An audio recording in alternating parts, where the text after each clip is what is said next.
I think we all realize that study of any subject by means of that instrument which is itself the subject of the study presents certain very definite difficulties. The mind of man is able to distinguish many things, but has never yet been adequately able to distinguish its own essence. Man has greater trouble understanding himself than he has in seeking out the answers to other questions. Always, therefore, when the individual turns upon the source of his own faculties in an effort to discover their meaning or their substance, he must use these faculties to explain themselves. And this mostly cannot be, for the reason that faculties have a kind of motion, and that motion is from themselves toward other things. To reverse this motion and turn the faculty toward itself represents a very difficult and, for the most part, unsuccessful venture. Therefore, when we come to the problem of consciousness, we are seeking to understand a power or energy that we commonly use, that is available to all of us, that has become a familiar part of our own existence. If there be a consciousness separate from this kind of consciousness, and we assume that there may be, then this also is difficult for us to understand. For we are conscious of consciousness only as we experience it. And by this experience, we discover it as an energy or power by which we may know certain things, by which we may motivate certain actions, by which we may comprehend or conceive on the level of idea. Consciousness has something to do with memory, something to do with thought, a great deal to do with understanding. Yet, although we have coined terms for all these functions of a luminous energy within ourselves, we have no adequate means of discovering the substance and nature of that energy. We assume that at death, the individual is separated in some way from body, or his consciousness ceases to function, and that therefore the state of inanimation, which we call death, would represent the suspension or separation of consciousness from a body. We are not even certain that this is true, but we assume, therefore, that consciousness has to do with animation. And from the word itself, we suspect a relation to the soul or the psychic life of the individual. We like to assume, furthermore, that consciousness is that part of our nature which is most true to ourselves, most near to being our real existence. And by extension, because of its luminous and wonderful power, we further like to assume that consciousness is like God, or that God is manifested as consciousness, and that the consciousness in man is a God power, a divine element or energy, available to man in part, available to the universe in its total existence.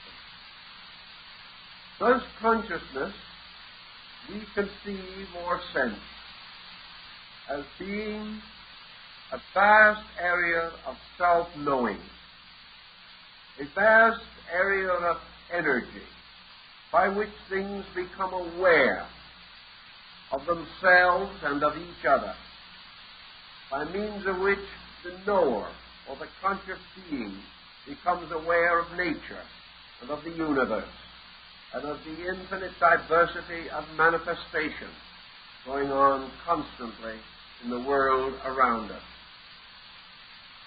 Studying this term of consciousness, however, we come upon a number of other elements or factors which have to be considered. Assume, for example, that consciousness is universally diffused through all things. Yet in this universal diffusion of their superior part, all things are not equal. Therefore, the consciousness in the plant is in some way different from the consciousness in man. The consciousness in the atom is different from that of the consciousness in the animal. Thus, consciousness, though infinitely diffused, is not in some way infinitely equal in manifestation. If consciousness is a reality, is a total life principle, if all things participate in it, we should then wonder why all things are not the same, and how it happens that the consciousness of one individual comes to different conclusions about many problems, or faces life in a different way from the consciousness in another individual. We must come to the conclusion, therefore, that there is not only something universal about consciousness, but also something particular. That this term, as we use it, perhaps is unwisely or unskillfully applied. It may be that the word consciousness has come to have a meaning that is not inherent in the energy which we are seeking to describe. For certainly, consciousness in different persons leads to different acceptances and rejections. Even if we wish to regard all of these as equal, we must still face the problem of infinite diversity or difference. Therefore, consciousness is composed of an infinite number of different aspects of itself. This presents a very difficult situation again to rationalize. We might assume that if consciousness is the divine light in man, that as man unfolds, he would come to certain common agreements, that he would have certain common consciousness experiences. To a measure he has, but not to a sufficient degree to fully justify our acceptance of our own definition. We may assume, or should be able to assume, that a number of persons, all of about the same degree of social, racial, cultural background, should have comparatively identical points of view. This they do not. We might also assume that genius, or the development of hyper-individuality, would lead to some penetration into common consciousness. This is not true in most cases. In fact, we begin to recognize the importance of the individual being a separate point of view, and that perhaps we need individuals more than we have suspected. And what we call conformity, in which we all come to common conclusions, may not be as desirable or as much a symbol of advancement as we have generally supposed. Thus we have this one life in us, this thing which we call consciousness, producing an infinite diversity of personal equations, each one distinctly separate, each one in some mysterious way an individual, And we discover that if consciousness is universal in one aspect, it is utterly individual in another. And that consciousness is a universality of individuals or individualities. And that wherever we turn, we find forms of life unfolding consciousness according to need, according to attributes. The Greeks took up this problem and came to the conclusion that difference was not a matter of consciousness, but of psychic emphasis. According to them, man's consciousness differs because of the vessel which contained it. The individual's personality, his body, his emotions, his lower mental equipment, these were the differentiating factors. And one consciousness, moving into an infinite variety of personalities, became interpreted or defined according to these individualities rather than according to its own nature. Therefore, it was the mind that made the individual, not his consciousness.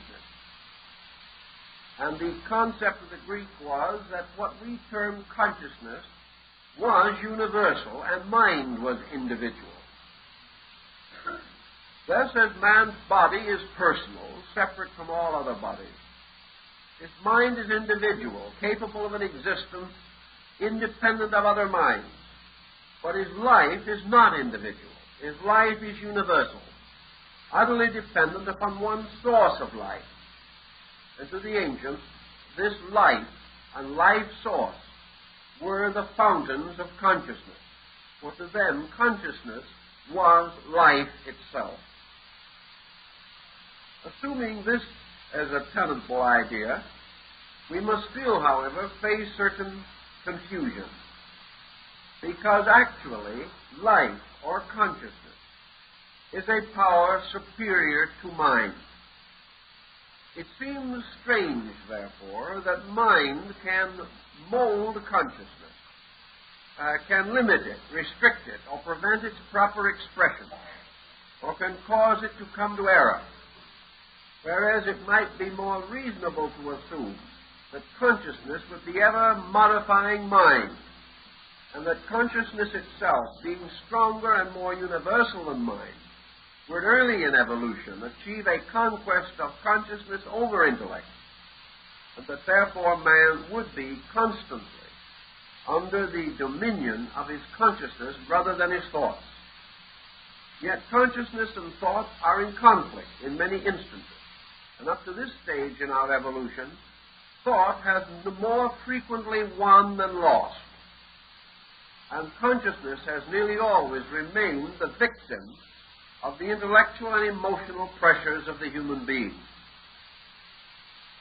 Psychology may say that consciousness is therefore mind and pressure. It is mental, it is emotional, it is all these things. Consciousness is therefore simply an animating principle, capable of being involved in innumerable complexities, and not capable, actually, of dominating any of them, inasmuch as consciousness, as we please to call it, is the product of life rather than the cause of life, and that the education of consciousness is essentially the reason for existence. Now, this viewpoint, of course, is contrary to your older classical opinion. For in your classical system, man as a spiritual or enlightened being had an existence prior to man as a relapsed or benighted creature. Man, falling into generation, fell from a divine state into a mortal state, by means of which his inner consciousness was obscured, and he became the victim of appetite, pressures, and desires. Liberation, therefore, was the release of consciousness from involvement in desire, its restoration by discipline, by renunciation, by the gradual separation of man's integrity from the restraint placed upon it by his environmental life. It was nearly always a series of ethical compromises. Here again, consciousness assumes an interesting but rather confused position. Man attempting to restore consciousness finds himself, for example, in the Greek philosophy, in the place of a savior of his own consciousness. Instead of consciousness, which is his divine nature, rescuing him, he must rescue consciousness. He must make a voluntary restoration of it, which would seem to imply that whatever consciousness is, it is not capable of an immediate and instantaneous transformation of anything dissimilar to itself. Man is not thereby directly rescued by consciousness, but must preserve his own integrity and earn the right to possess what we might term enlightened consciousness. Consciousness is therefore recondite. It is hidden. It is something that must be earned. It is a reward. It is something which will not achieve its own immediate freedom, but must be freed by something else. This, again, is quite contrary to the attitude that we commonly have that it is omniscient, that consciousness is absolute and ultimate truth. If consciousness in man existed in a state of natural and eternal truth, how could any lesser part of man exist in a state of delusion or error? It isn't a case of where man has to rescue himself. If consciousness is the total of himself, if it is the mainspring and energy of himself, if it is his over-self, his all-self, and it is true, and it knows, and it is perfection in itself, how can man linger in any other state? Why is he not immediately absorbed into this completeness which is the root and life of himself? If consciousness is deity, and this deity abides in man, why does not this deity fulfill man, bringing man into a state of identity with itself by the very virtue of itself being in man and forever operating there? The medieval scholastics attempted to create an explanation of this, which they formulated under the doctrine of original sin. They conceived that in some way man had set up an interval between himself and deity or consciousness, that man had been disobedient. By disobedience, he had broken away and destroyed the harmony between himself as a creature and the Creator whose energy reposed within him.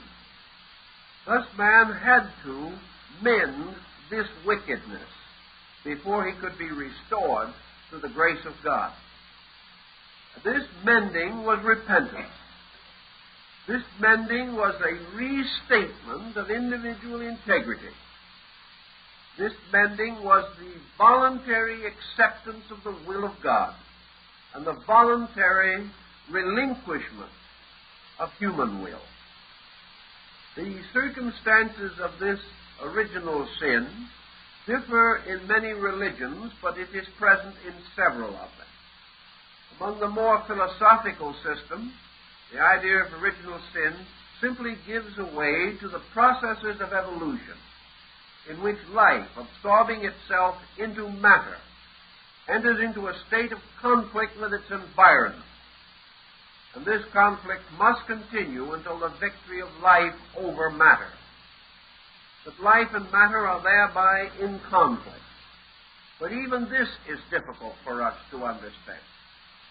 For if consciousness is all there is, and is eternal, and is inevitable, and is all-knowing, with what can it be in conflict? How can there be a conflict between complete consciousness and any other state, presuming there can be any other state. For consciousness, being total, would be totally capable of understanding. And can we be in conflict with anything that we totally understand? And philosophy is inclined to question, assuming that nearly all conflict that we can recognize arises from lack of understanding. Also, can we be in conflict with that in which there is no secret or no mystery? Most of our difficulties arise because we do not have a knowledge of the internal lives of other things. We do not experience their true motives. We do not understand the burdens or the responsibilities which influence their actions. If we had such understanding in total, would it not be more likely that we would be sympathetic rather than critical? Therefore, that conflict again would be less and less probable. Also, where consciousness existed, there could be no ignorance, because there could be nothing unknown. And if there is no ignorance, no superstition, no doubt and fear, we would be living in a very different world from the one we now inhabit.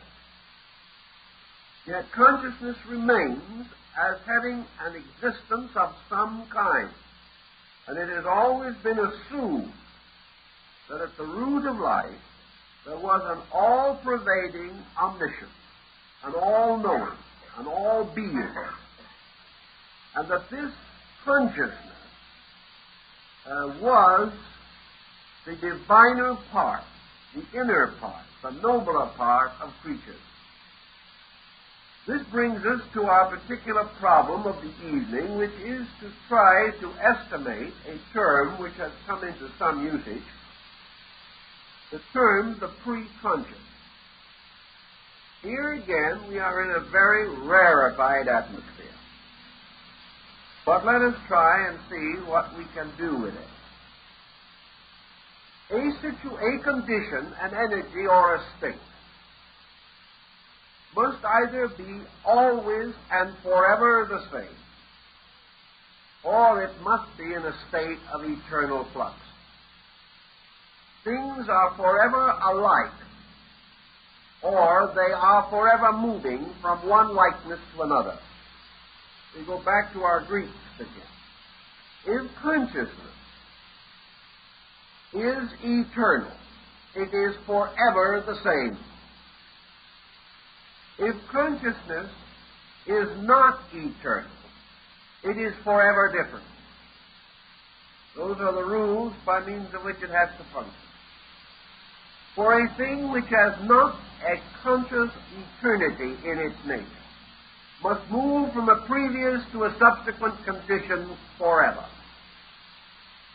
moving forever from what it has been, through what it is, toward what it will be. And if a thing is not always alike, or always the same, then what it has been, what it is, and what it will be must always differ. Our rule further tells us that in a universe of orderly procedure, such as we envision to be our own, a motion from a previous to a present to a future condition must always be a progressive motion. Therefore, unless consciousness is omnisciently and omniactively always the same, it is forever moving from a lesser condition of itself toward a greater one.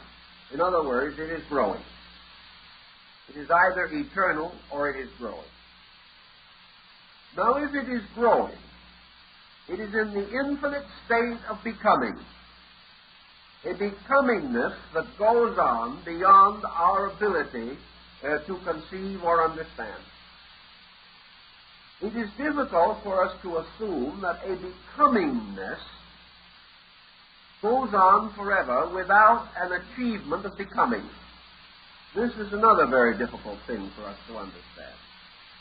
But our philosophers have pointed out that this state of forever becoming, in which the fullness or completeness has not yet been achieved, and theoretically may never be achieved, being always a state of becoming, that each now in that, each moment under consideration, is a total state of becoming, so that the individual who lives now has very little sense of his own shortcomings. He can conceive of how much less he once was by looking backward, but he cannot look forward. Therefore, he cannot know how much more he will be. That every moment, therefore, man feels intuitively that he is the master of the ages. He is the greatest thing that ever has been at every moment of his destiny. But tomorrow he discovers he can be greater. This situation leaves him comparatively comfortable without the need of a finality upon his own growth. Assuming that consciousness can be a condition of becoming, that it is a state of perpetual and eternal unfoldment of potential, that it is like a stream flowing from an ancient fountain and flowing down through time and eternity until it fulfills its incredible, immeasurable destiny. If such is the situation, then we must assume that at any time consciousness is the consequence of something and is in turn causing something else as a consequence of itself. Thus the term pre-conscious is man's effort to discover the nature of the consciousness of yesterday, the consciousness before it is now. The individual trying to work with this experience of the consciousness before it is now runs into an immediate problem which helps perhaps to clarify the whole issue. The moment he tries to think back as to his consciousness yesterday, he must do it with his consciousness of today. Therefore, he runs into a peculiar dilemma. He cannot be what he was yesterday. He can only contemplate it in the light of what he is today. So he can never fit himself into the consciousness of his own past. Once it is gone, it can be restored by memory, revitalized, but not re-experienced. It is like pain. Once it stops, you cannot feel that particular pain again. But you can certainly remember how much it hurt. But you cannot revitalize the experience of that pain.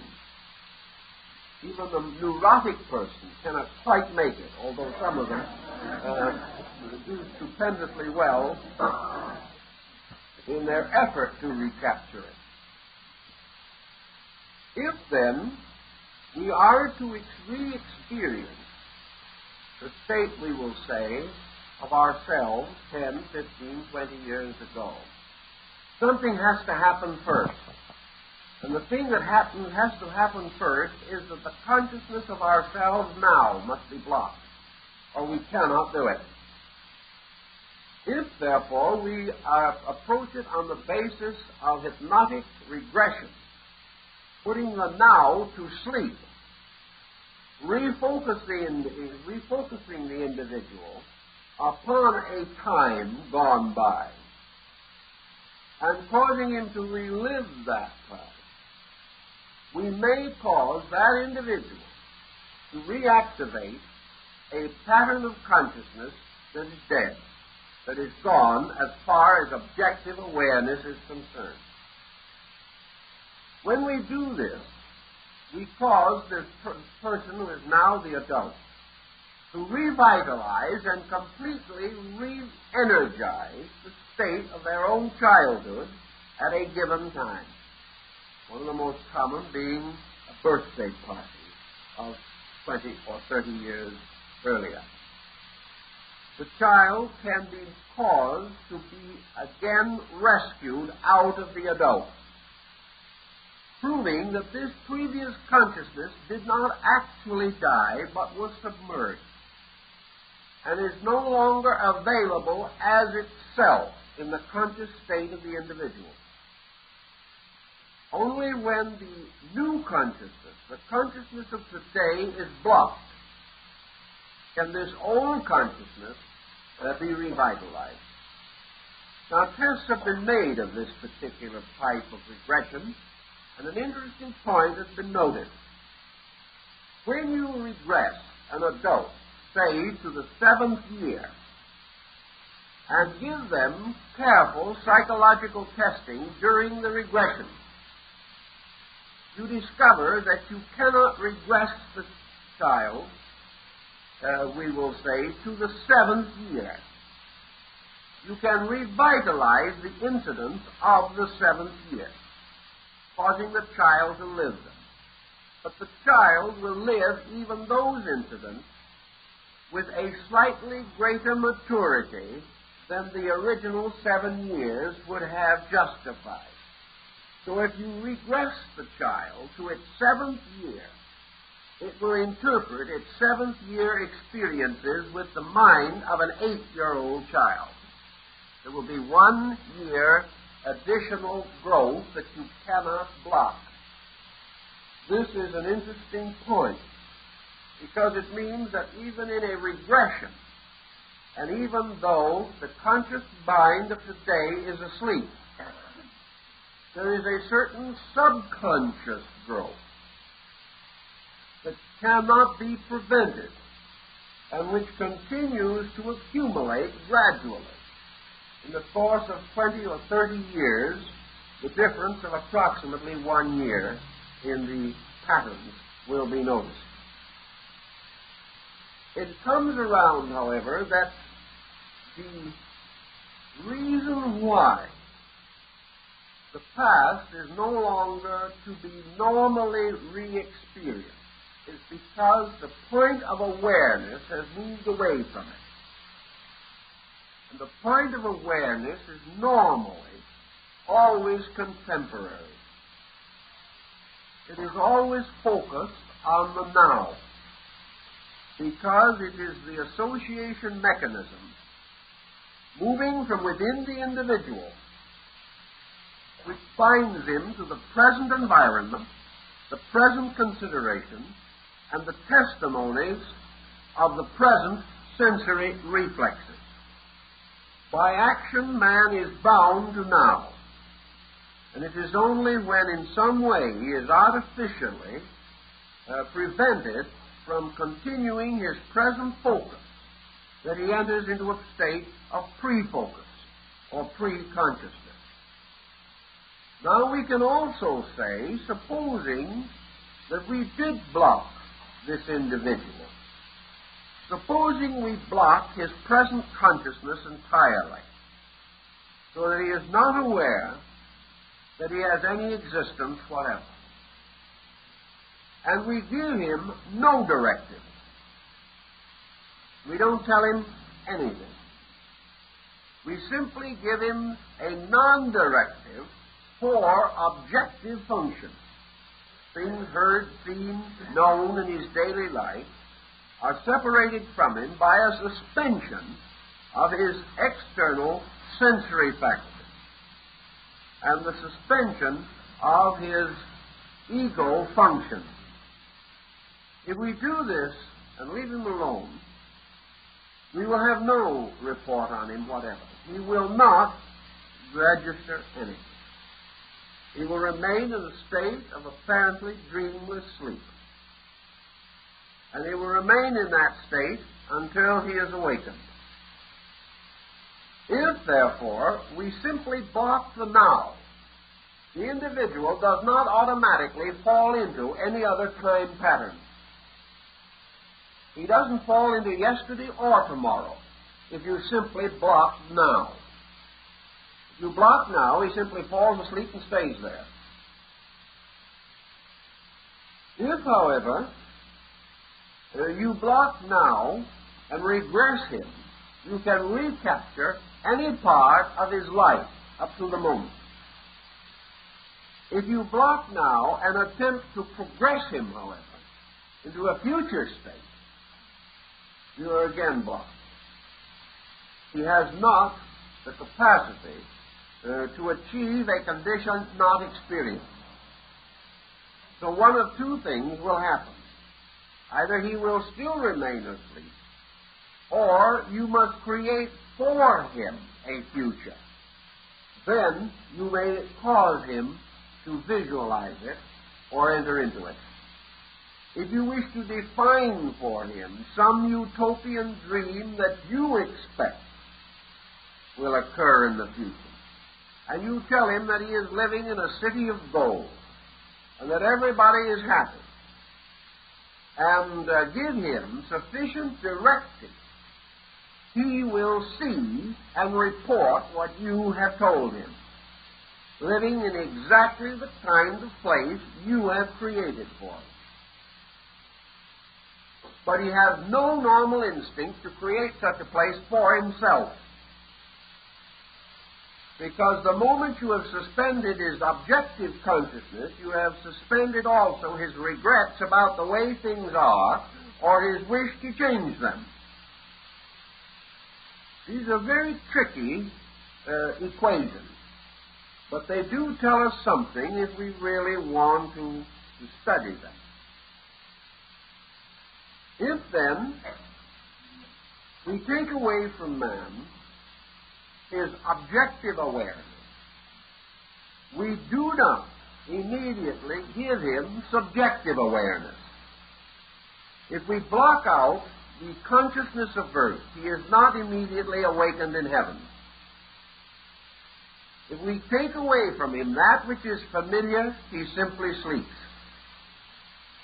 proving apparently that he is bound only to the familiar, and that the moment we depart from that which is experienced by him, or can be experienced by his sensory perceptions, he ceases to function.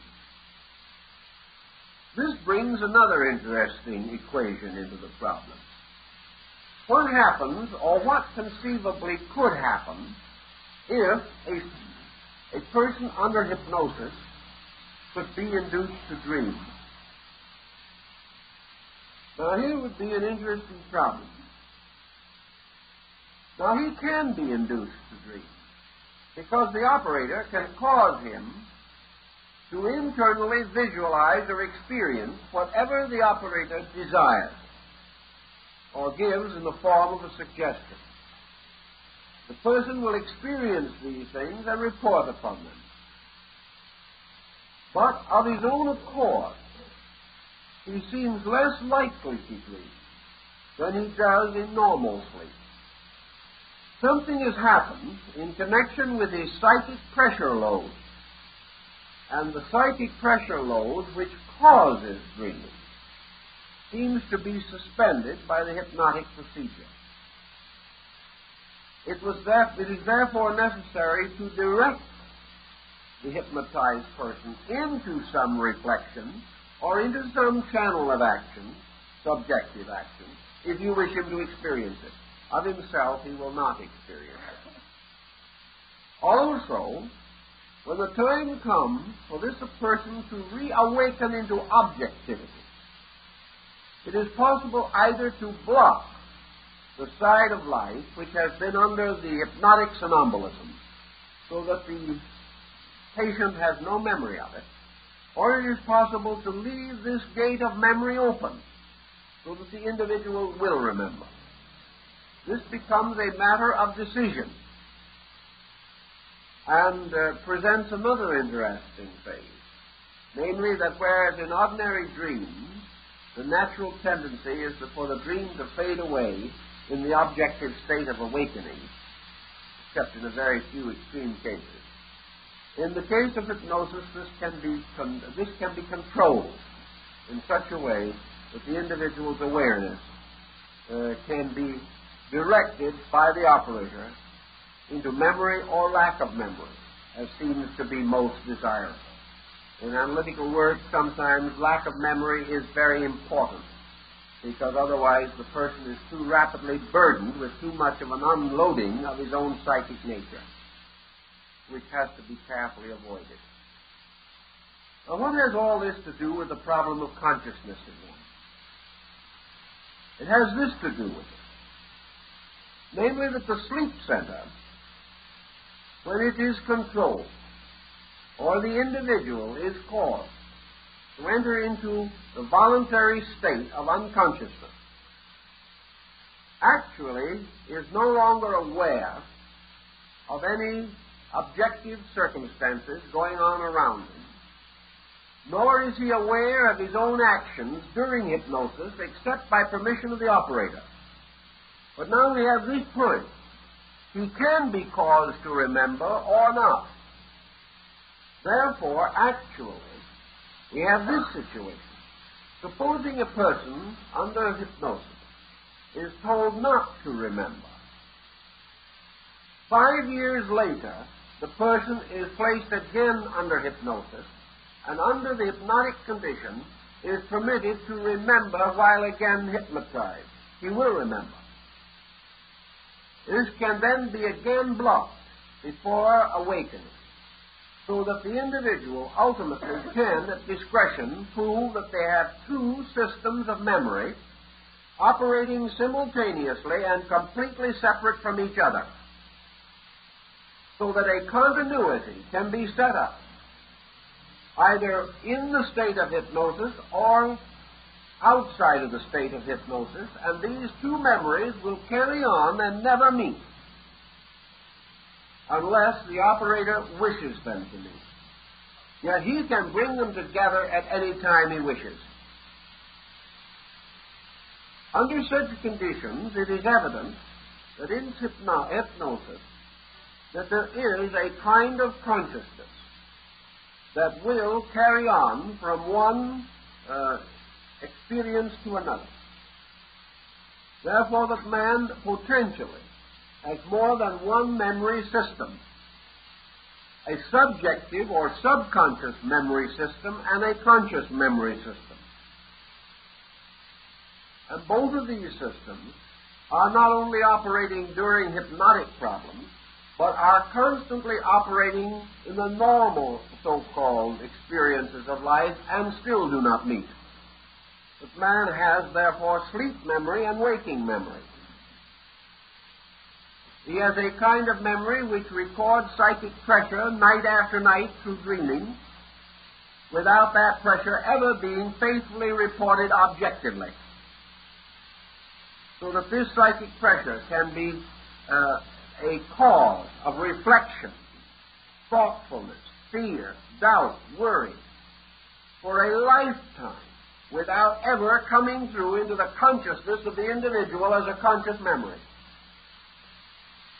It means, of course, that under such conditions, ventilation of this psychic pressure is usually in sleep in the form of dreams.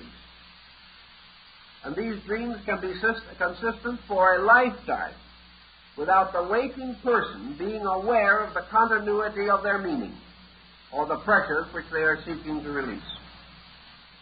Yet these dreams themselves indicate a complete subjective continuity and a deep laid plan that is going to fulfill itself in some way.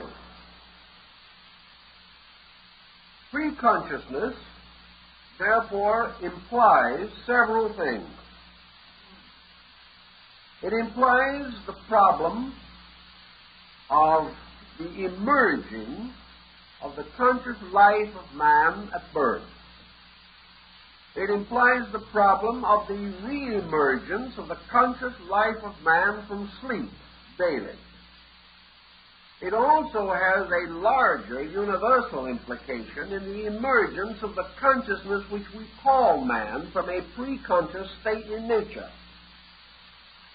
Furthermore, it challenges us with the fact that man is a manifestation of some kind of an energy that is everywhere resident in space, and therefore that the pre-conscious state of man probably must correspond with a universal space which still surrounds man and also affects the numerous creatures around him in nature.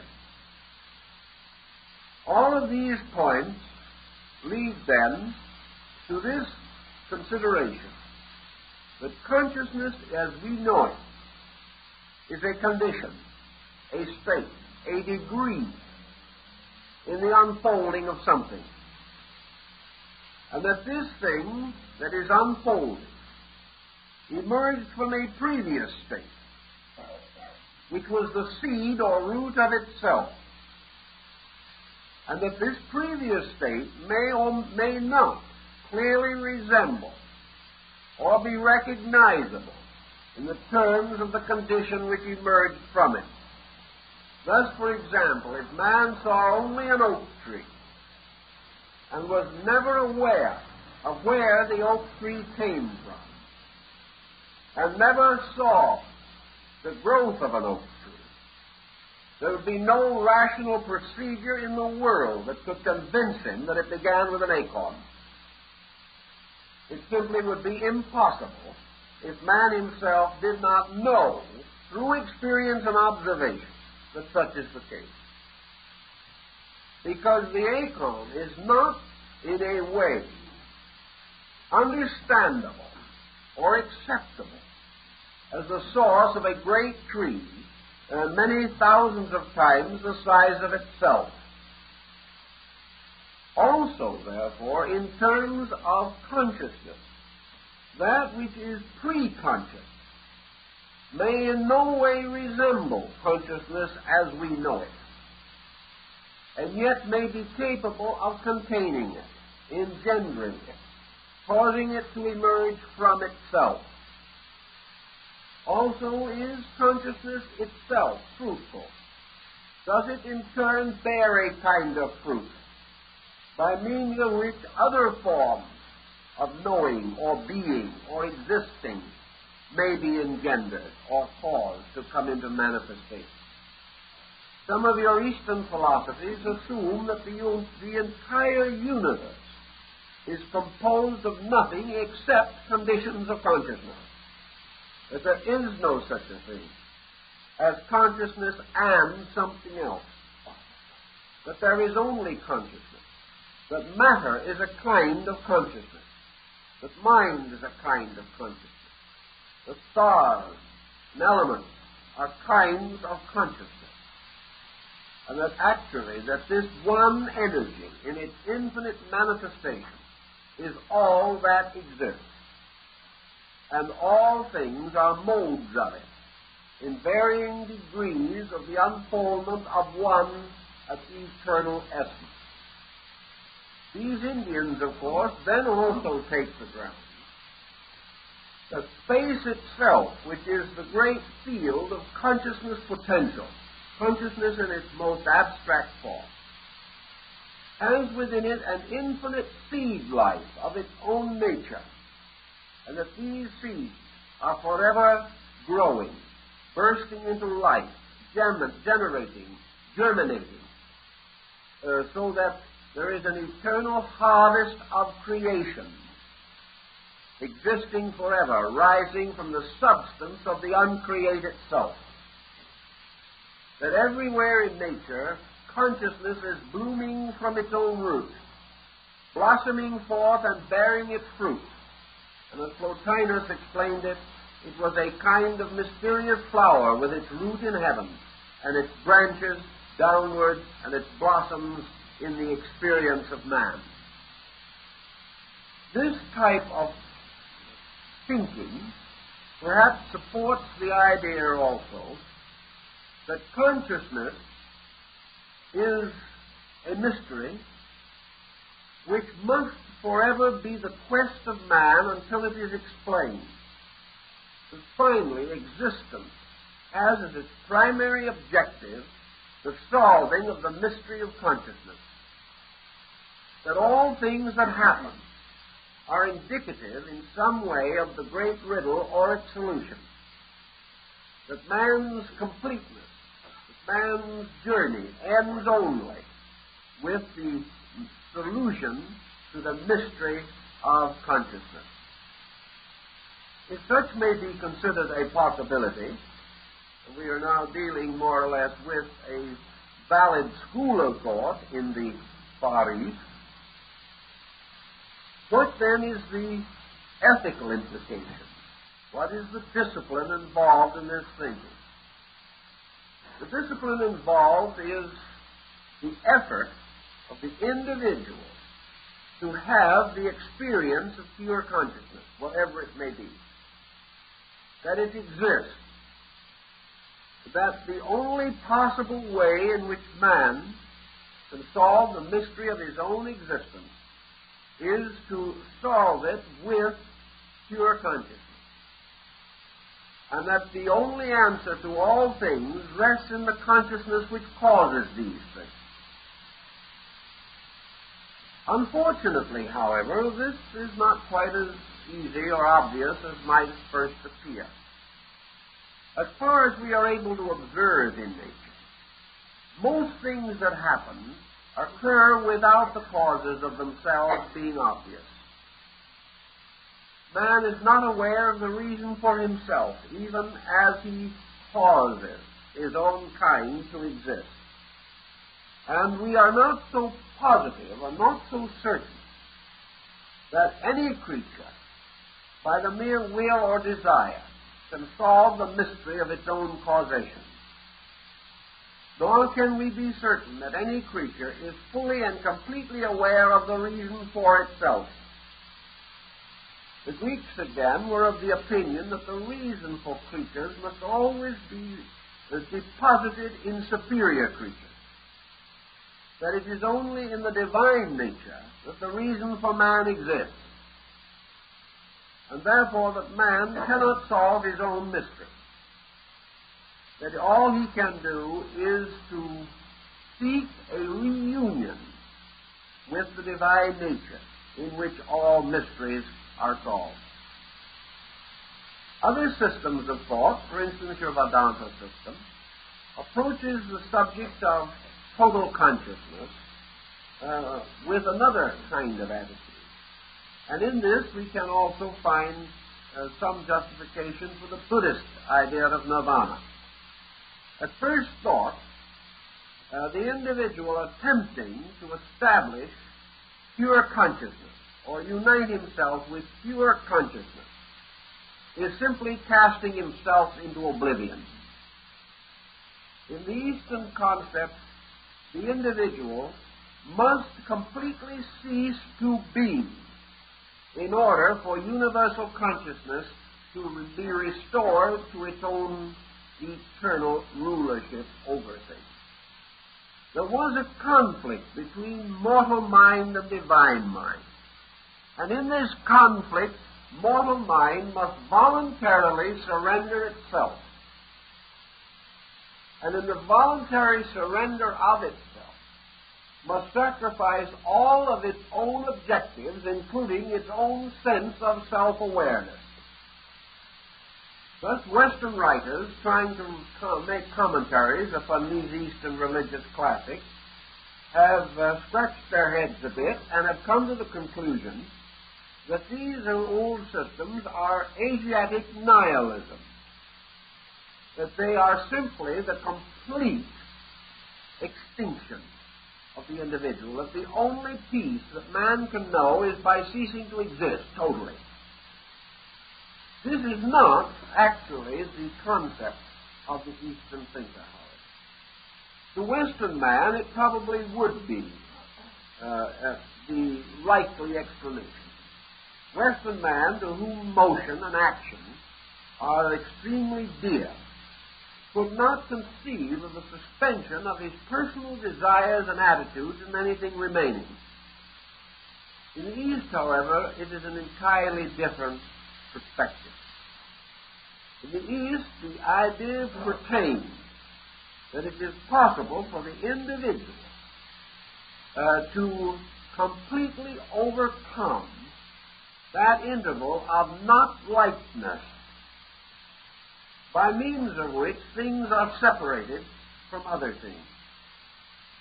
That man dropping into the abyss of his own internal, rejecting by degrees every testimony and function of his sensory perception, detaching himself from every object of mental or emotional life, may finally fall into a complete suspension of the element of illusion in his own nature.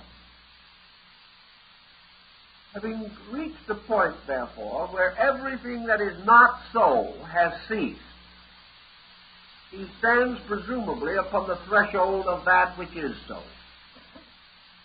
Then makes another interesting discovery.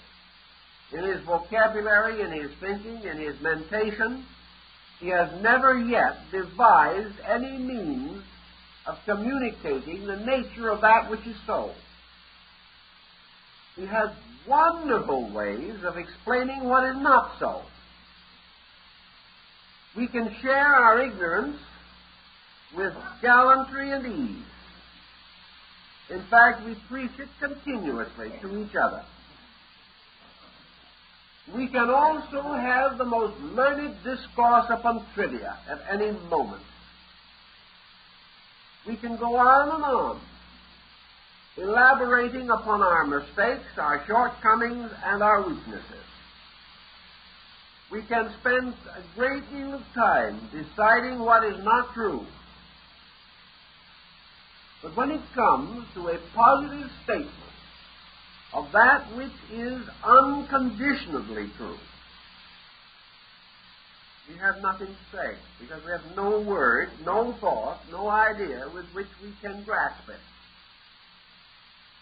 We have lived always in a kind of dream, a kind of nightmare. In the course of ages, this dream world of our objective senses has become the reality. We have grown so accustomed to war that the one thing we can't define is peace. We can't really experience it because we do not know what it is. We have great difficulty even in trying to explain a little personal peace. It's very hard. To us, peace is merely the least degree of stress. But the total absence of stress, the total positivity of complete peace is beyond us. And when many people think of it, they think of it only as inertia and total boredom. We have no positive concept of these things. So if in the Buddhist thinking we come finally to the total suspension of everything that is not real, including that part of ourselves which is not real, which Buddha says is the sense of selfhood, what remains? How shall we define what is left? How shall we explain immortality? How shall we assume the state of man after death? In what way shall we explain anything? The Egyptians pointed out that the state of man after death is due largely to the intensity of his condition during life here. The Tibetan in his bardo, or the ritual of death, helps or seeks to help the deceased person to orient himself in another world which is startlingly like this one, or to help him to find an immediate and fortunate re-embodiment, back again into this objective world of conditions that we know. What would we do with the problem of trying to define a kind of world, a paradise, a heaven, or an inferno, in which a group of absolutely desireless beings continued forever? We just cannot imagine it. We have already populated the other world with all kinds of incidents and personalities and conditions and circumstances derived from here. Apart from what we objectively and subjectively experience, we have no answer.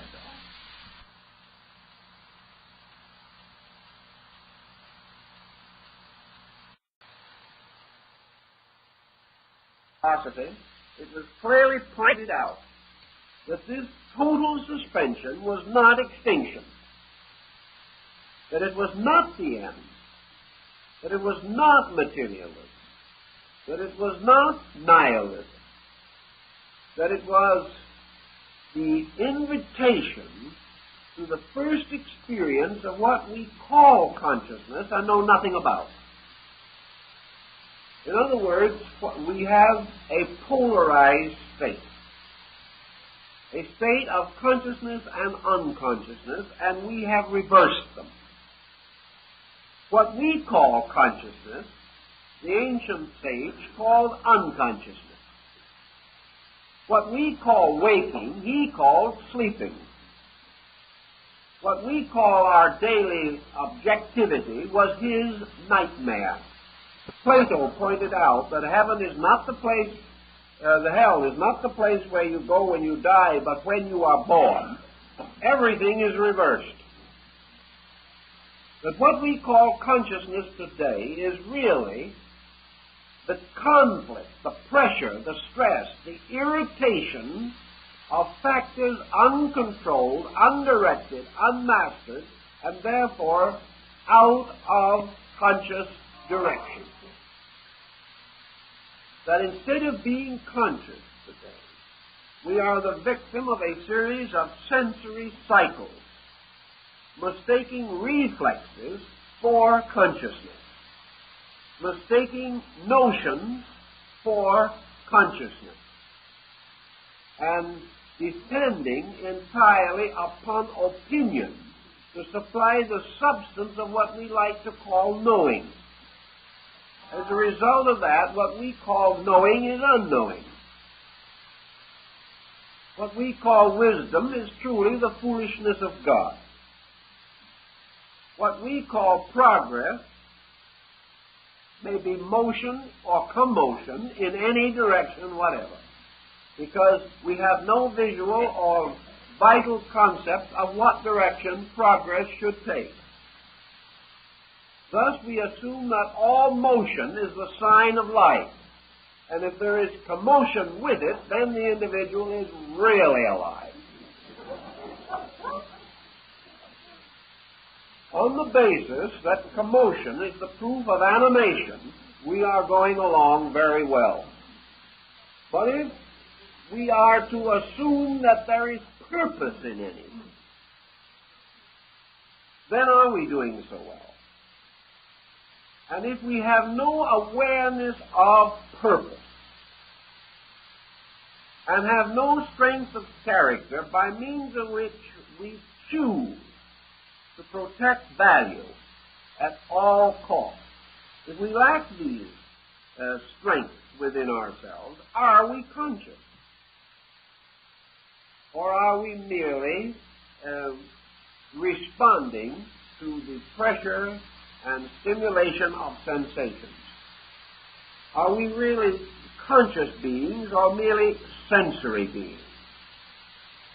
Most persons are probably mostly sensory beings, because if you block the five senses completely, they would have very little record to tell, or very few experiences to report, and not very many opinions to circulate.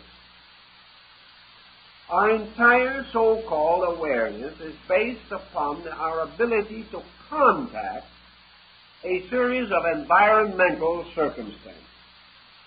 Our opinions are derived from the papers we read, the television programs we listen to, the neighbors who talk over the back fence. All of these things arise from outside of ourselves and become the basis of our internal reaction to things. Thus, we have two kinds of an outside life. One kind of life which is outside in the sense of outside the body. The other is an outside life inside the body, but outside of consciousness. Thus, what we call our inner life is merely our external environmental life flowing in through our sensory perceptions and loading us with confused testimonies of one kind or another. Against this procedure, we have little or no motion from within ourselves of a true life or a consciousness. We might say, we probably should say, that without consciousness we would be unable to record these external factors. That means, however, that we are using consciousness only as an energy, using it as we would electricity, as a blind force, merely a servant of certain purposes of our own. The Academy of France decided that there were two kinds of electricity, that which was intelligent and that which was not. And what we call consciousness today is probably mostly a phase of energy which would be compared to intelligent electricity. Consciousness now merely supplies us the energies by means of which we can arrive at certain conclusions or perform certain actions.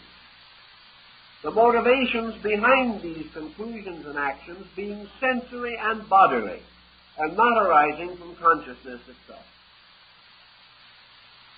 If this be true, the average person has had very few examples of consciousness in his lifetime. He has not experienced the pure control of his life by internal value alone. It is not certain that he would know how to define consciousness if he experienced it. Perhaps the mystical experience would come somewhat near to it. But consciousness is certainly a moving from within the individual of a solutional energy, an energy which solves or completes or apperceives these things which are otherwise merely intellectual and emotional forces.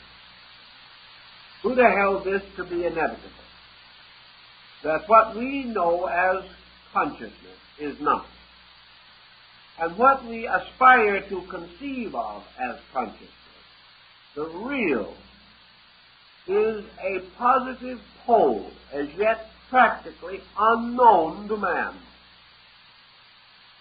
That this consciousness is known to man only in one respect, namely that it manifests as the fact of his existence, which is the only fact that he possesses. That consciousness as he knows it may be at best merely a capacity, instead of being something which we have developed until it is really almost superhuman. It is a capacity. It is something which says to us in some way, you can understand if you want to. That there is within you the potential power to know.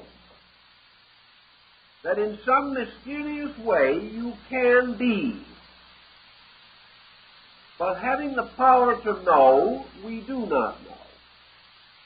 Having the power to be, we doubt our own exact existence. Consciousness is therefore a kind of capacity. It shows that in some way man is capable of achieving to a state of reality. Consciousness is therefore both the capacity for this and the reality to be achieved.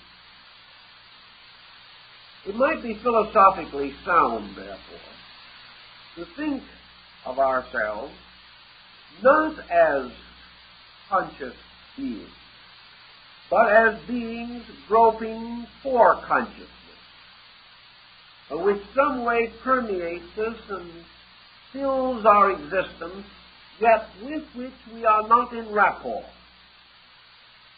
It is as though we were a kind of fish in an ocean of life, and yet unaware of this ocean, that we are in the midst of an unreality, or we are in the midst of a reality, but live a total unreality.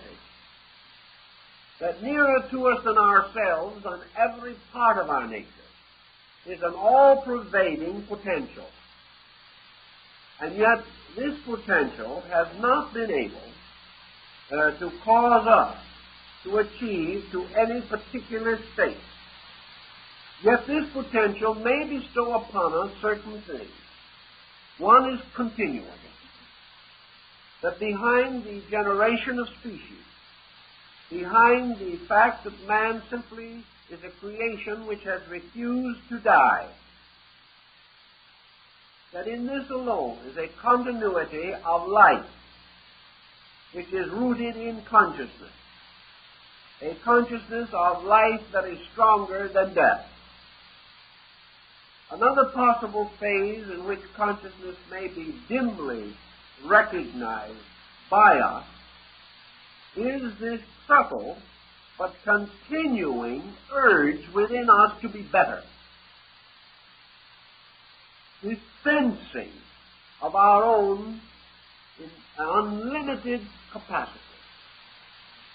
That in some way we are using consciousness without knowing it.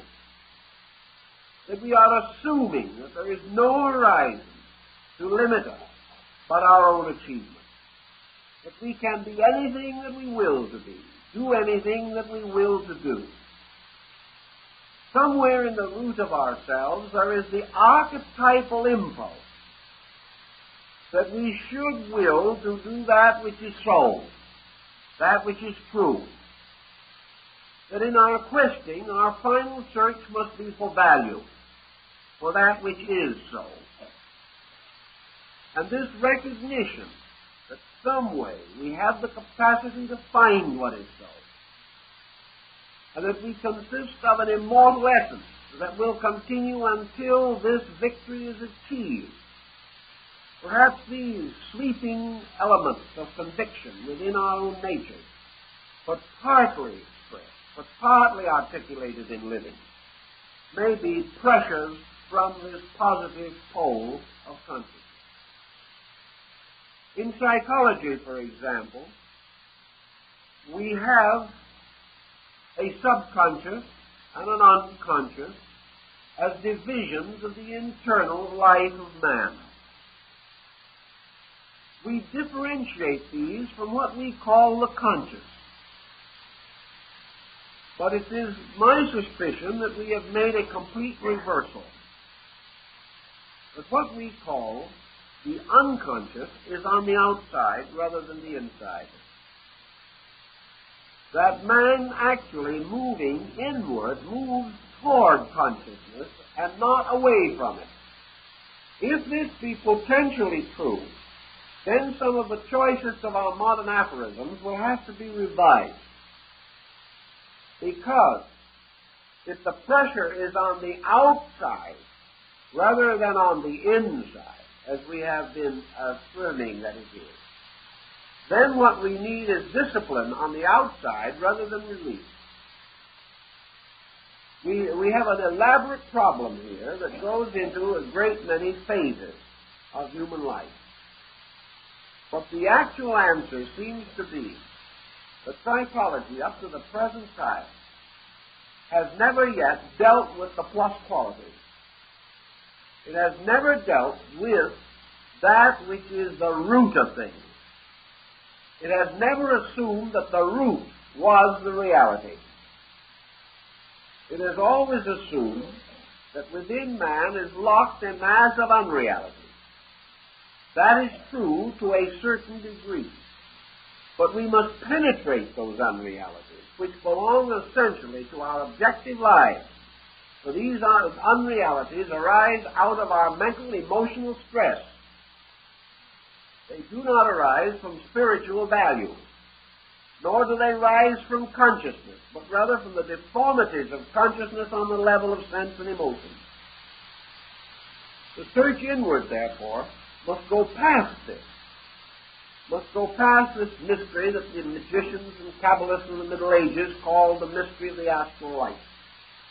This mystery of illusion, and must go further in search of that which is pure, positive consciousness. In this, perhaps, pre-consciousness, and perhaps even beyond archetypes, which up to the present time has seemed to be the direct emergence of consciousness.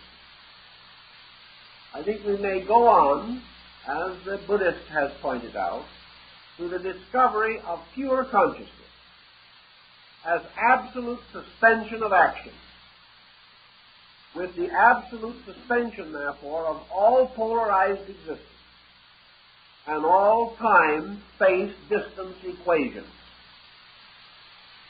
If, then, we do approach the ultimate nature of consciousness, we are likely to find it as Lao-Tzu describes in Tao, namely a totality, a something into which everything is finally absorbed, a something which is this eternal capacity, forever devouring its own offspring, as Cronus devoured all his children.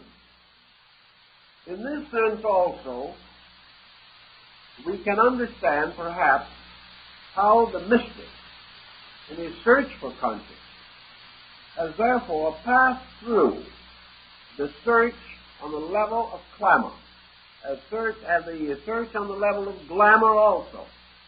He is no longer concerned with trying to adjust himself to environment. He is seeking to adjust himself to principle, to cause within himself, realizing that if he can do so, he can never be out of harmony with environment. That some way, all problems have to be solved somewhere within the field of consciousness. There are no problems to be solved in the world as we see it.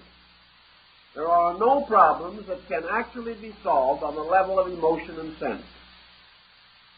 All problems have to be causally solved, and have to be solved as experiences of conscious awareness. To achieve this end, then, the problem of the retiral of the individual toward samadhi, or toward the nirvanic state, has been not only the teaching in the East, but in your Christian mysticism, the same idea.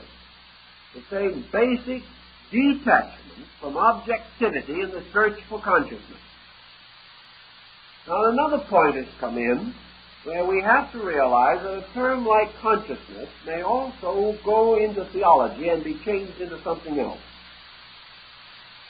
Your Christian mystic, I'm thinking of several outstanding examples. Perhaps St. John of the Cross is as good an example as any. Your Christian mystic has always taken the attitude or the opinion that there was a mysterious power in space which he called the grace of God. This is a mysterious something, a kind of baptism, a magnificent and mysterious water of holiness, something that came to man out of the infinite, and of which apparently he had little understanding or true insight.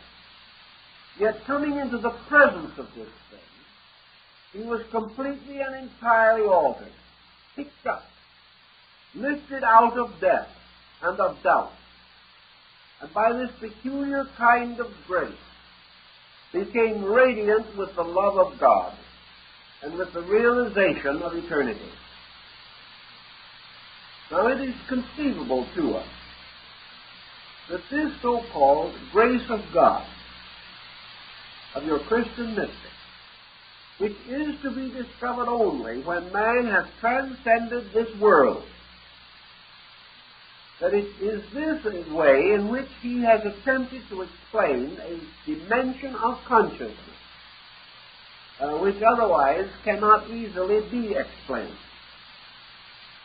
Also, we realize that the so-called miracles, particularly such miracles as those performed at Lourdes, do not represent a merely intellectual approach toward religion.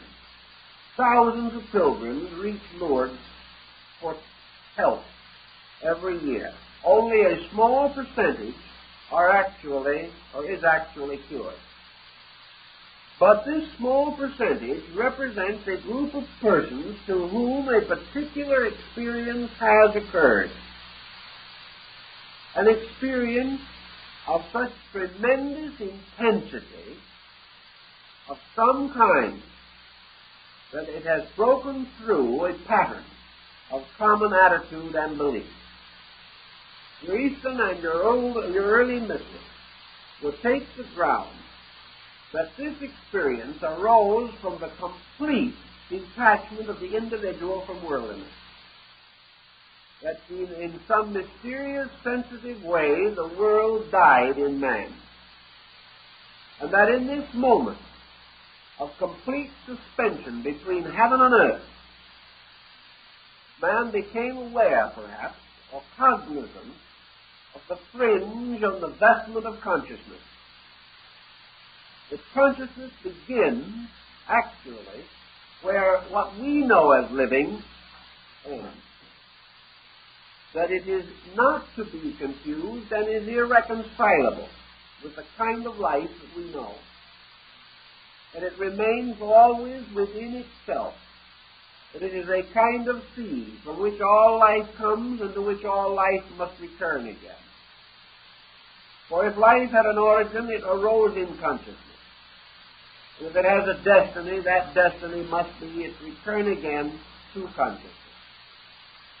Now, the question that we asked earlier this evening, if consciousness is a certain kind of positive attitude, how is it that man could ever descend from a perfect state into an imperfect one? This question must be answered by another question. Does consciousness, in its own nature, represent this all-knowing state? Is consciousness that kind of an awareness? The evidence of nature is that this is not. That consciousness is not the kind of thing by which all things are filled, and therefore becomes a positive energy by which all forms of life can be directed. Consciousness, apparently, as Buddha and the Vedantists and Taoists have all assent, is total life in total and eternal suspension. Therefore, it has to be total life with total suspension of will. Hence, consciousness must be total life without purpose, yet capable of fulfilling the purpose that can arise in the unfolding awareness of all creatures. Like a dark earth into which 1,000 different children can plant 1,000 different seeds, and in which each of these seeds will grow, consciousness must be an infinite capacity in which all things are possible. But this possibility must arise from the experience of living things rather than be imposed upon it, upon living things, by consciousness itself. Therefore, the actual fact of consciousness is that it does not move, nor does it lead to motion. It is rather the end of motion. And that which is united with it becomes immovable. And because it is without motion, it is eternal. And because it does not move from one state or condition to another, it is unchangeable. Thus, by degrees, as we take away from the concept of consciousness all that limits, all that cannot be truly adjusted to even our immature idea of what totality could be, by degrees we strip away from consciousness all illusion, all delusion, and all error. That which remains undefinable. But it does have a complete freedom from all of the terms and attitudes with which we are familiar. Thus, in the ancient idea of things, Tao, or consciousness, in its true sense, was this great ocean into which life returned. It was this tremendous cup that captures and holds life.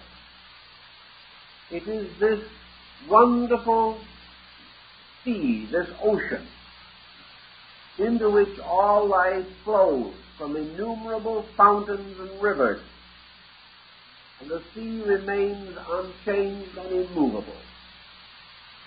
Now, in Buddhism, if life theoretically moves from this state of ignorance along the path of discipleship and liberation, until finally, through the total suspension of error, it reaches this tremendous sea of life, merges itself with it, and vanishes like the drop of water returning to the great sea.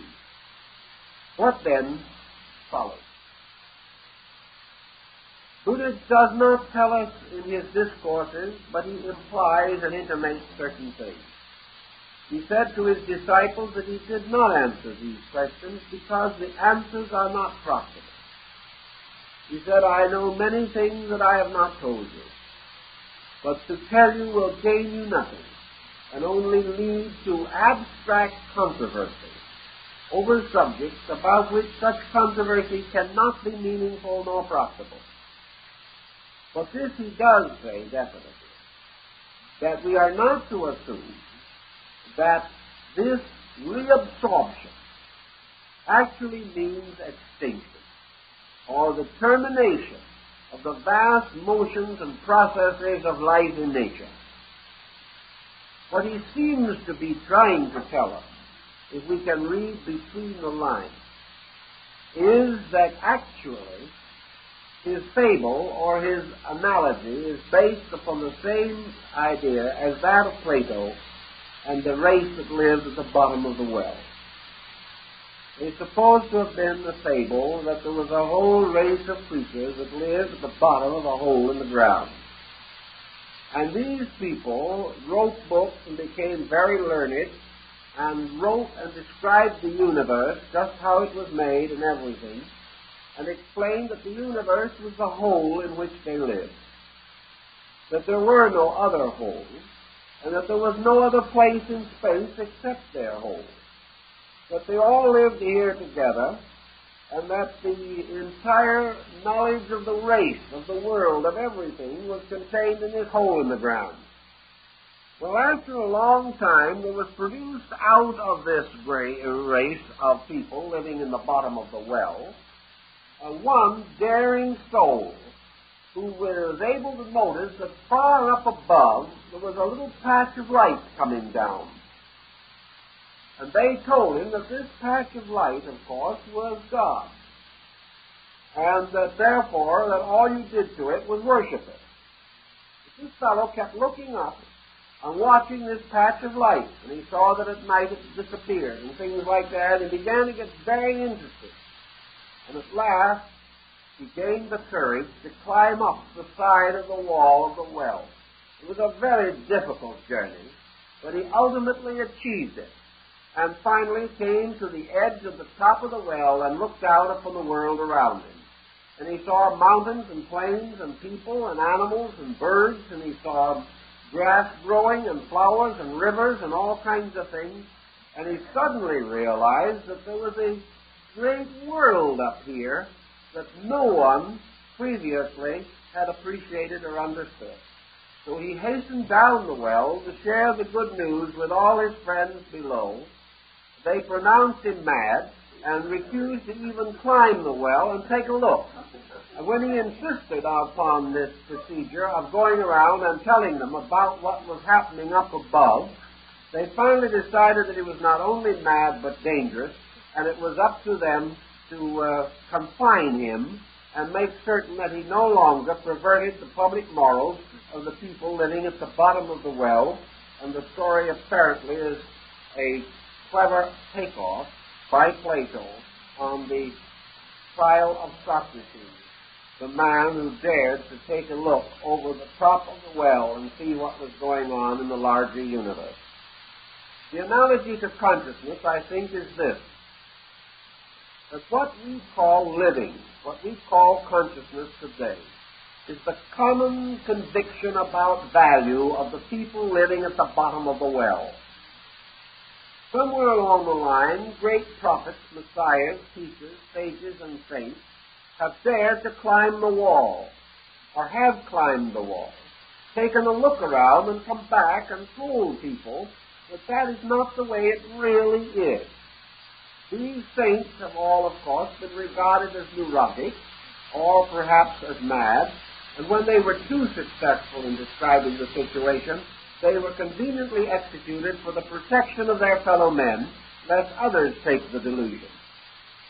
Thus, by degrees, we have locked ourselves in the bottom of the well, destroying everyone who tried to bring us out. In our personal lives, we have locked our consciousness in the bottom of the well of our sensory perceptions, our environment, our traditions, and most particularly of authority, which has been the deciding of our minds by the minds of others. Out of all of this situation, we have a new concept of consciousness. Or rather, in this case, consciousness is the way things are outside the well. If then we go up to the top of the well finally and take a look around, we come into a world that is totally different from anything that we have known. We cannot go back and explain it, because those who live at the bottom of the well have no words or thoughts suitable to understand what we have seen, because they have not seen.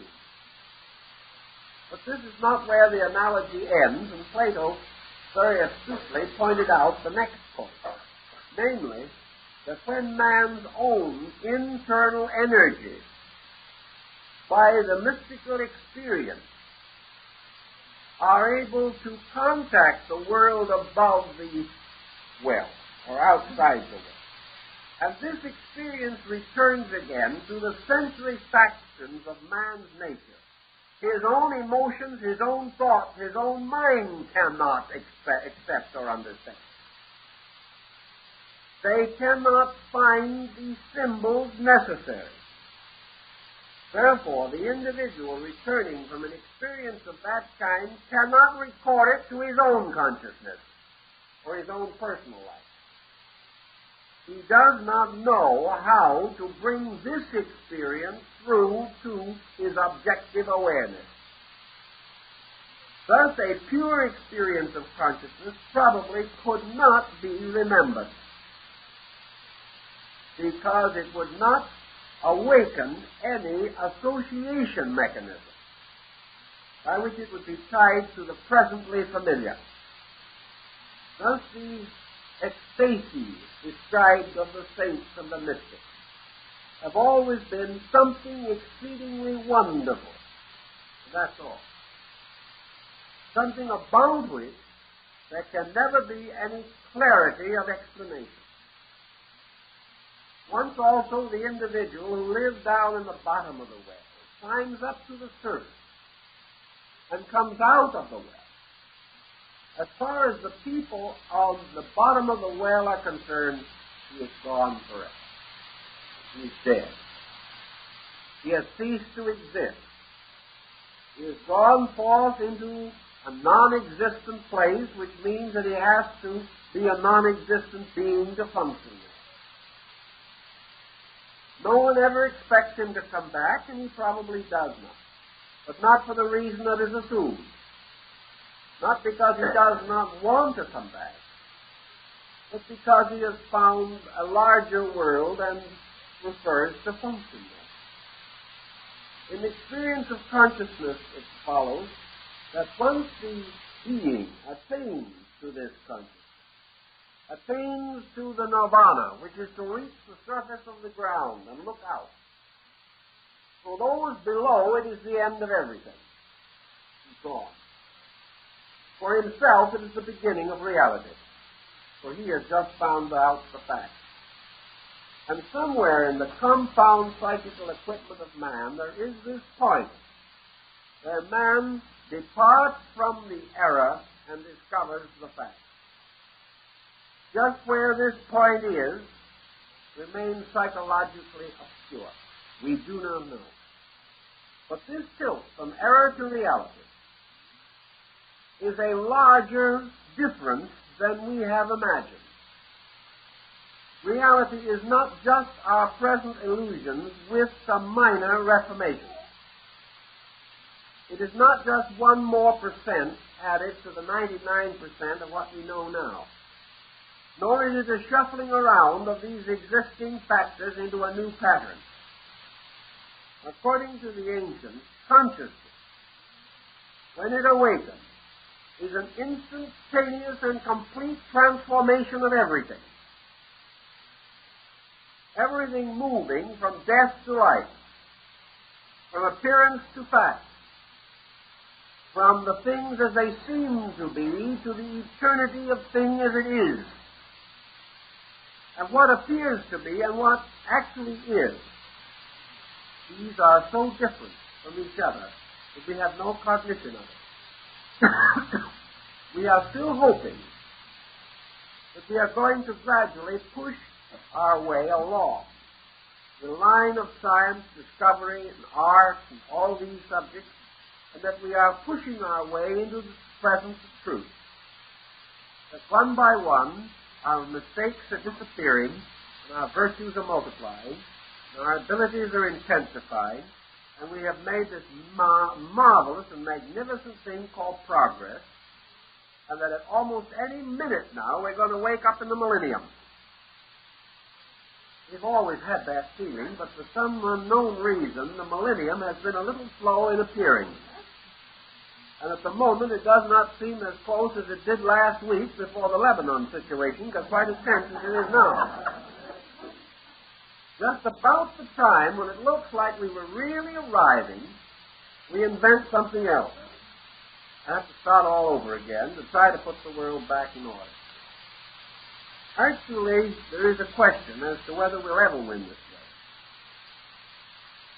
Actually, the probabilities are that the fact of the matter is something that we will never collectively attain in the common meaning of this word. There will probably never be a day when there will be a mass exit from the bottom of the well, when everyone all at once will say, let's go. In the first place, there are a lot of people who do not want to leave the bottom of the well because it's cool and damp down there anyway. Of course, they may have pneumonia most of the time, but still they've grown accustomed to it. Next thing you might say is that it is cozy down there. Everybody knows everybody. Everybody has the same faults. Everyone is proud of them. Another thing about it is that there's a barter and exchange system down in the bottom of the well there that has been working for a long time. And there are all kinds of wonderful institutions like prisons and poor farms and wonderful pension systems and all kinds of things down in the bottom of the well. Excellent police systems, fire departments, and, of course, regular clinics for the psychoanalysis of individuals who would dare to try to climb out of the well. So who wants to leave such a delectable place? However, in every generation, as has been proved in history, there are some who are born with adventure in their hearts. They simply cannot conform. They are born that way. It means that a certain maturity of consciousness is beginning to manifest itself. They're still part of this mystery of the well bottom, but they are rebels against it. We find the nonconformist. We find that individual who is sometimes called the crank that makes the world go round, and takes the crank now and then to do it. So we have the free thinker. We have the nonconformist, who becomes an object of some concern to others. Therefore, they are rather happy to see him depart on his long journey, and they hope he will not come back. To him, it is an adventure. To them, it is a well-justified punishment for the general attitude that he has taken. He climbs out of the well by degrees. But this is not going to be a common motion, because it means to separate oneself from authority, from tradition, from ancient policies, and from immediate profit and advantage. The individual who is so short-sighted that he can conceive mostly of his standard of living today only, and would rather perpetuate all of the misfortunes of his race than hazard it, is of no mood to climb out of the well. So only the occasional person does. But some way those persons live and have become the great leaders of our race. For it is necessary occasionally for some prophet even to return to the well and die there, in order that those at the bottom of the well should know about this other world. I think Buddha, to a measure, did this, because I think he was one of those who was able to have the awareness of consciousness by seeing the world of reality. No longer mountains and gardens and valleys, but the realization that what we call consciousness is not a miraculous or incredible thing. It is simply man climbing out of unconsciousness and coming into a world that has always been there, and the world that he really belongs to. A world that is perfectly natural and normal, something that he has never known.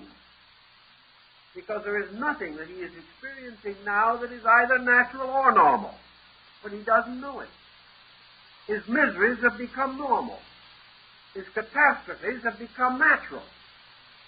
The uncertainties of his world have become acceptable. And I read not long ago a rather important modern book which simply faces the fact that we might as well face it. There will always be wars. There will always be crime.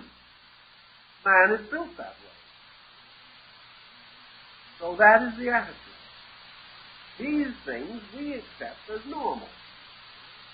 We regard peace with certain misgivings. Perhaps it will represent a depression in the long run because there won't be enough market to get rid of our surplus. Peace is not what we are looking for. We are looking for immediate convenience and comfort and security. But we will hazard security to retain advantage. Thus, all this world, with its education, with its arts and its sciences, all this is some way not consciousness. It is not real. It isn't an illusion in the sense that you can put your finger through the middle of it. It isn't there.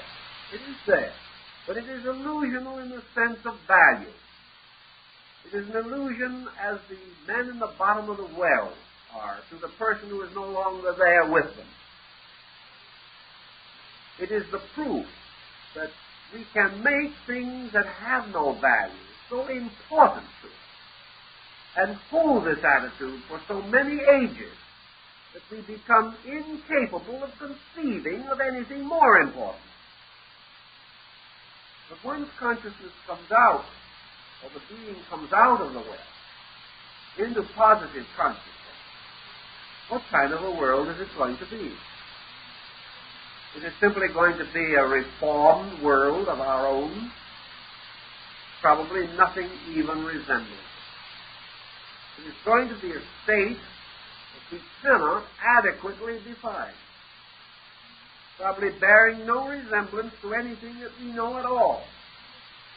But it is a state of truth, of fact, of actual validity, in which things that now hope, fear, believe, and doubt come to a state of knowing. Knowing being, in this case, the factual participation in a conscious reality. You may find that in that state, that as some of the Easterns felt, that consciousness absorbs us. We become parts of it. That only consciousness itself goes on. and that this consciousness that goes on is normalcy, is real, and is eternal. And therefore, that when we come out of the hole and come into the gardens at the upper end of the well, we come into an eternal state. A state which is, however, eternal and timeless both, in which there is no sense of ending, but an eternal now. Perhaps memory and thought, as we know them, will no longer exist. Perhaps sensory reflexes will have completely ceased. We will have an entirely new structural nature with which to respond to impulse. All of these things seem conceivable. And in this, we go back, or go forward, or we go toward that which preceded our present state, and from which, in some mysterious way, we departed. How did we get to the bottom of the well in the first place? Were these creatures engendered there? Probably not. They don't tell us in the story just how they got there, but we can take some isolated cases. For instance, some of our Western Indian tribes have decided to make their homes 4,000 feet down in the Grand Canyon or something of that nature. Why did people go down in the well? Well, perhaps for protection, originally. The individual seeking protection nearly always exterminates himself, like the Chinese who built the wall around China to keep everyone else out, and all it did was kept them in. Then, another thing, perhaps a man fell down the well at some remote time. Or perhaps in some very ancient day, there was a migration down the well to explore it. There was trouble getting out again, and after ages, men gave up trying to get out. Perhaps this is also the story that is behind the fall of man. That the human being, because of body, which is the well in which he is caught, and because of the exigencies of survival, fighting against the saber-toothed tiger, fighting against the tremendous forces of a prehistoric world, and man was nothing. The animal creation around him was monstrous and horrible. The very processes of survival, the creation of the stone axe and the cave, the discovery of fire, all these ancient problems kept man very much occupied. He was struggling to survive physically in a world of mystery. Perhaps by the time he got this survival partly worked out, he had forgotten that once upon a time he had crawled down the sides of the well. He was down there now, locked into it by the very thousands of years in which he had struggled merely to keep body and soul together in this world. He had no time for reflection, no time for dreams and ideas. By the time he had the time, he had lost the inclination. He was locked within a pattern from which he must extricate himself in some mysterious way. It would be interesting, and I think quite conceivable, to assume, therefore, that this pre-conscious world, this thing which preceded consciousness as we know it, is true consciousness. What we know as consciousness is not consciousness at all. It is simply man's aggregate of awareness faculties by means of which he reacts to environment. None of these faculties can react to consciousness because they know nothing about it. Therefore, the inner life of man, when he turns in toward himself, is just the darkness. His faculties cannot explore it. Therefore, he does not know how to get out of the well. Even when he wishes to and turns within himself, he finds only mystery and darkness. That was the reason why the ancient peoples began their tremendous sense of discipline. Visualization, the gradual transference of certain centers of value from the outside to the inside, began this process of helping man to move in some way toward consciousness. The refinement of his values, the greater enrichment of his internal life, is seeking more and more on the inside and less on the outside. Actually, it was his way of climbing the wall of the well. For in man's case, he must climb this wall by going into his own source. For somewhere at the top of his own mysterious well, there is this bright patch of light in the sky. And this bright patch of light, which he sees from below, he calls spirit. But this thing that he calls spirit is the light, the sun, the natural luminance of another kind of condition, with which he is not aware. So in climbing toward spirit, he is climbing toward light, toward the normal and proper light of a real world. A world in which the things which interest him now would appear only as madness or nightmare. He cannot know what he's going to find there. But he may have the same experience as the man who climbed the well.